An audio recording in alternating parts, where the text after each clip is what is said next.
அதிகாரம் 29. கடன். இரக்கம் காட்டுவோர் தமக்கு அடுத்திருப்போருக்கு கடன் கொடுக்கின்றனர்.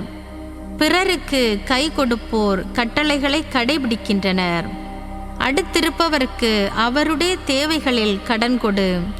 உன் கடனை அடுத்திருப்பவர்க்கு உரிய காலத்தில் திருப்பிக் கொடு. சொல் தவறாதே. அடுத்தவர் மீது நம்பிக்கை வை. உனக்கு தேவையானதை எப்போதும் நீ கண்டடைவாய். வாங்கின கடனை தாம் கண்டெடுத்த பொருள் போல் பலர் கருதுகின்றனர். தமக்கு உதவியோருக்கு தொல்லை கொடுக்கின்றனர். கடன் வாங்கும் வரை கொடுப்பவரின் கைகளை முத்தமிடுவர். அடுத்திருப்பவரின் செல்வத்தை பற்றி பணிவான குரலில் பேசுவர். திருப்பித் தர வேண்டிய போது காலம் தாழ்த்துவர். பொறுப்பற்ற சொற்களை கூறுவர். காலத்தின் மீது குறை காண்பர். அவர்கள் கடனை திருப்பித்தர முடிந்தாலும் பாதியை கொடுப்பதே அரிது. தாங்கள் கண்டெடுத்த பொருளென்றே அதையும் எண்ணிக்கொள்வர். இல்லையேல் பணத்தை திருப்பித் தராமல் ஏமாற்றி விடுவர். இவ்வாறு தாமாகவே எதிரியை உண்டாக்கிக் கொள்வர்.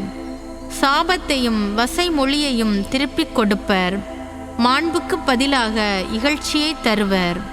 பலர் கடன் கொடாமல் இருப்பது தீய எண்ணத்தினால் அன்று, காரணமின்றி ஏமாற்றப்படலாமோ என்னும் அச்சத்தினால்தான். தர்மம். தாழ்நிலையில் இருப்போரை குறித்து பொறுமையாயிரு. நீ இடும் பிச்சைக்காக அவர்கள் காத்திருக்கும்படி செய்யாதே. கட்டளையை முன்னிட்டு ஏழையருக்கு உதவி செய். தேவையின் போது அவர்களை வெறுங்கையராய் திருப்பி அனுப்பாதே. பணத்தை உன் சகோதரர்களுக்காகவோ நண்பர்களுக்காகவோ செலவிடு. அழிந்து போகும்படி அதை கல்லுக்கு அடியில் மறைத்து வைக்காதே. உன்னத இறைவனின் கட்டளைப்படி உன் செல்வத்தை வை. அது பொன்னிலும் மேலாக உனக்கு பயனளிக்கும். உன் களஞ்சியத்தில் தர்மங்களை சேர்த்து வை. அவை எல்லா தீமையினின்றும் உன்னை விடுவிக்கும்.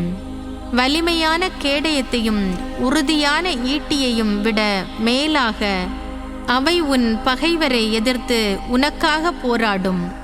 பிணை. நல்ல மனிதர் தமக்கு அடுத்திருப்போருக்கு பிணையாய் நிற்பர். வெட்கம் கெட்டோர் அவர்களை கைவிட்டு விடுவர். பிணையாளர்கள் செய்த நன்மைகளை மறவாதே. அவர்கள் தங்கள் வாழ்வையே உனக்காக தந்துள்ளார்கள். பிணையாளர்கள் செய்த நன்மைகளை பாவிகள் அளிக்கிறார்கள்.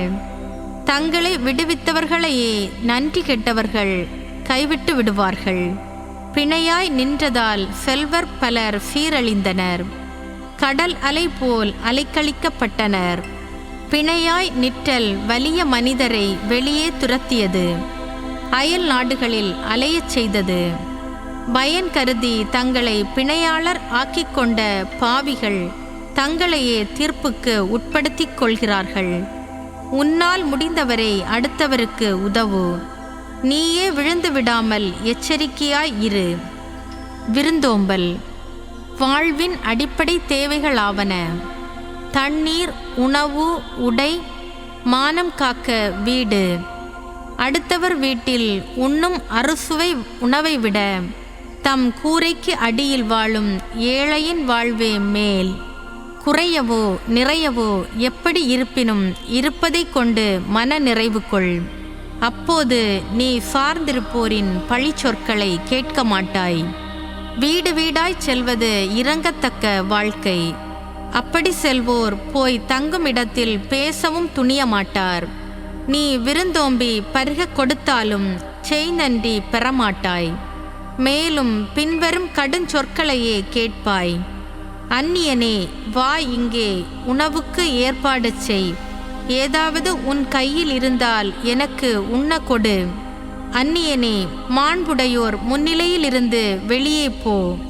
என் சகோதரன் என்னுடன் தங்குகிறான். எனக்கு வீடு தேவை.